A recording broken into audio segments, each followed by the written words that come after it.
मुरांबा या मालिकेच्या आजच्या भागात आपण पाहणार आहोत. अक्षय रमाला म्हणत असतो, काय चाललंय तुझं, तू गुंतत चाललीयस, ती आपली मुलगी नाहीये. तर रमा म्हणते, म्हणून काय दुर्लक्ष करायचं का तिच्याकडे. तर अक्षय म्हणतो, दुर्लक्ष करायचं नाहीये, पण उद्या जर आपल्याला मूल झालं आणि तिच्याकडे दुर्लक्ष झालं तर तिला कसं वाटेल. तर रमा म्हणते, असं का बोलताय, उद्या जर आपल्याला मूल झालं तर अर्थात त्याच्याबरोबर सख्ख्या बहिणीसारखी नाही का राहणार. तर अक्षय म्हणतो, असं तुला वाटतंय, तू अज्युम करतीयस, पण तिच्या आयुष्याचे निर्णय आपण नाही घेऊ शकत, आपण तिची जबाबदारी नाही घेऊ शकत. तर रमा म्हणते, बरं ठीक आहे, अभिषेक दादा सावरले नाहीयेत या सगळ्यातून, तोपर्यंत तरी आपल्याला तिची काळजी घ्यायला पाहिजे ना. तर अक्षय म्हणतो, बरं ठीक आहे, अभ्यास जर बरा झाला आणि त्याला नंतर वाटलं की तिला लांब बोर्डिंगच्या स्कूलला ठेवायचंय, तिला दुसरंच कोणीतरी सांभाळेल, तर काय करशील. हा विचार तू कर, हा पुढचा विचार तू करत नाहीयेस, जो की मला असं वाटतं की तू करावा. तर रमा म्हणते, आता अर्थाला आईची गरज आहे आणि बाकी कुठलाच विचार करायला मला वेळ नाही. मी तेथून जाते. तर अक्षय मनात विचार करतो, रमा कसं सांगू तुला, पुढे जाऊन तुलाच याचा त्रास होईल याची भीती वाटतेय मला. रमाच्या माहेरी मावशी कावेरीला म्हणत असते, आपण नेलेलं सामान माघारी आणावं लागतं की काय, असं मला वाटलं होतं, पण बरं झालं म्हातारी काही बोलली नाही. तर कावेरी म्हणते, अगं असं काय बोलतेस, रमाच्या आज्जत सासूबाई आहेत त्या. तर मावशी म्हणते, मग काय डोक्यावर घेऊन नाचू, बघितलं का कसं बोलत होत्या आपल्याला, नुसती अक्कल शिकवत असतात, त्यांना काय वाटतं आपल्याला अक्कल नाही. तर कावेरी म्हणते, अगं असतो एकेकाचा स्वभाव, सांभाळून घ्यायचं असतं आपण. बघितलंस ना, आधी आपले जावई बापू, त्याआधी आनंद जान्हवी कसं वागत होते आपल्याशी. जावई बापूंनी तर कमालच केली, किती छान पद्धतीने समजावलं त्यांनी, कोणालाही न दुखावता. तर मावशी म्हणते, म्हणूनच तर आपली रमा त्या घरात राहतीये, नाहीतर या म्हातारीने कधीच तिला हाताला धरून बाहेर काढलं असतं. तर कावेरी म्हणते, काय हे तुझं अभद्र बोलणं, उलट मीच देवाकडे प्रार्थना करते त्यांचं एकमेकांवरचं प्रेम, एकमेकांना समजून घेण्याची वृत्ती ही अशीच आबादित राहू देत. ती एक रेवा होती, ती गेली निघून, आता त्यांच्यामध्ये कुणी यायला नको बघ. तर मावशी म्हणते, कोण येऊ देच त्यांच्यामध्ये, बघ मी कशी घराबाहेर काढते, तू काळजीच नको करू, मी आहे ना. रमा रूममध्ये पाणी घेऊन येते तर अर्था रडत असते. रमा तिला घेते आणि अक्षयला म्हणते, अहो हिचा दिवस सुरू झाला आता, मग तुमची झोप. तर अक्षय म्हणतो, ठीक आहे, कळलं मला, मी झोपतो बाहेर जाऊन, तुम्ही दोघी झोपा इथे. रमा तिला खेळवतच असते. अक्षय बाहेर येऊन सोफ्यावरती झोपतो. त्यावेळी त्याला बाळाच्या रडण्याचा आवाज येतो. तर तो स्वतःशीच म्हणतो, बापरे 3 वाजलेत तरी आणखी जागीच आहे ही.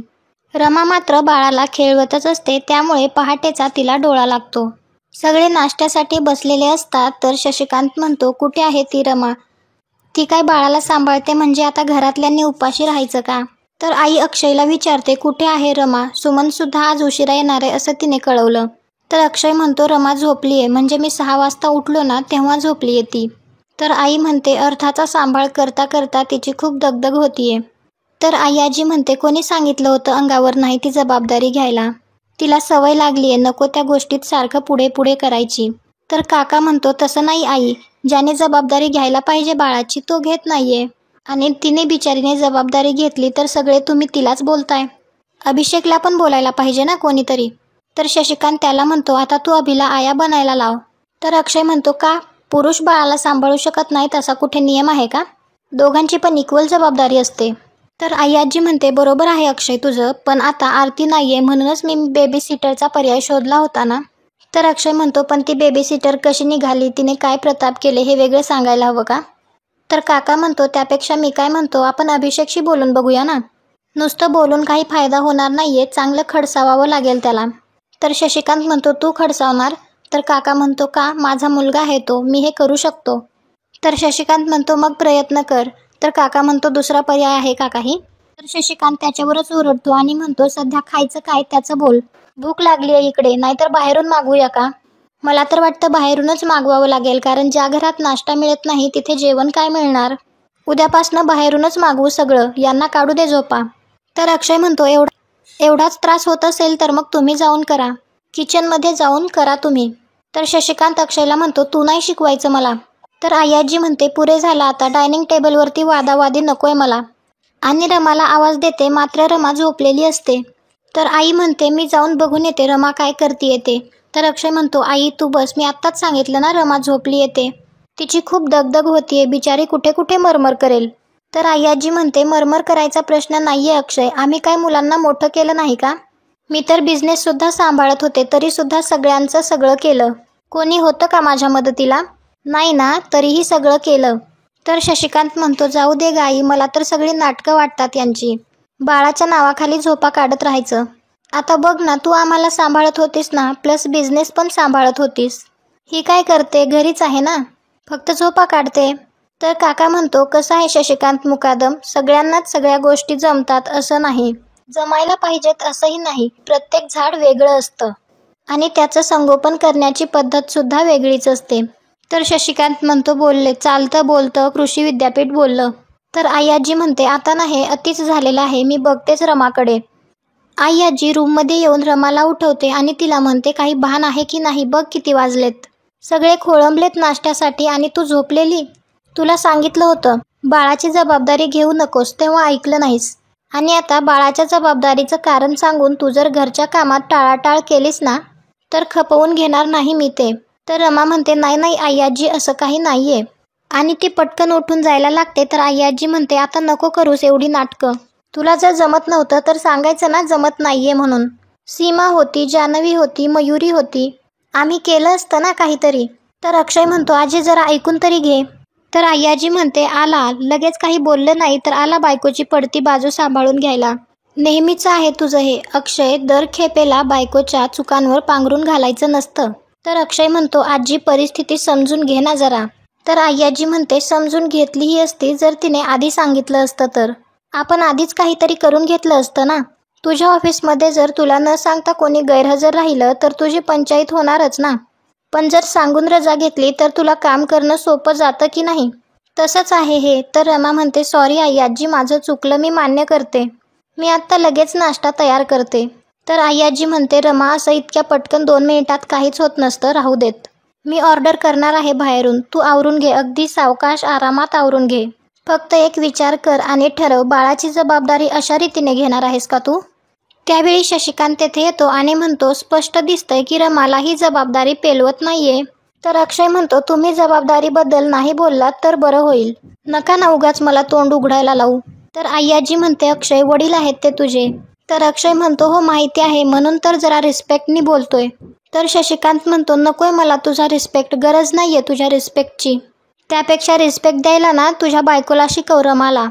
घरातली सगळी लोक हिच्यामुळे उपाशी आहेत. ही रमा ना फक्त मोठ्या मोठ्या बाता मारते. तुला सांगतो तिला ही जबाबदारी पेलवणार नाही, ताटाखालचं मांजर. असं म्हणून तेथून निघून जातो.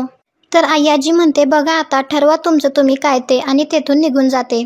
तर अक्षय तिला म्हणतो मला माहिती आहे कोणी कितीही काहीही बोललं तरी तू पहाटे 6 वाजता झोपलीयस तर तुला झोपेची गरज आहे, त्यामुळे तू आत्ता त्यांचं बोलणं मनाला लावून घेऊ नकोस. तर रमा म्हणते पण कोणी उपाशी राहावं असा उद्देश नव्हता माझा. तर अक्षय म्हणतो घरातली बाई 2 मिनिटं जास्त झोपली तर एवढा काय प्रॉब्लेम आहे यांना. तर रमा म्हणते मी 2 मिनिटं जास्त झोपले म्हणून घरात सगळ्यांना उपाशी राहावं लागलं, ही माझीच चूक आहे. आता जर अर्थाला गरज असती आणि मी झोपले असते तर ती पण माझीच चूक झाली असती ना. आता मला पण असंच वाटायला लागलंय की मला नाही झेपत ही जबाबदारी. इकडे अनंत जान्हवीला म्हणत असतो नाश्त्याच्या गोष्टीवरून फालतू इश्यू केला या लोकांनी, कधी मॅच्युअर होणार आहेत ही लोक.